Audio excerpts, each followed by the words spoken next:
All right. So the way we increase the resolving power of a microscope is by increasing the numerical aperture and by decreasing the wavelength.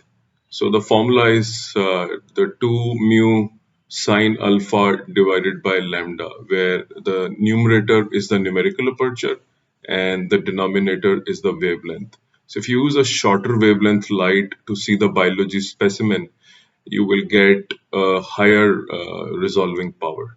And if you want to calculate the limit of resolution, the reciprocal of resolving power is the limit of resolution.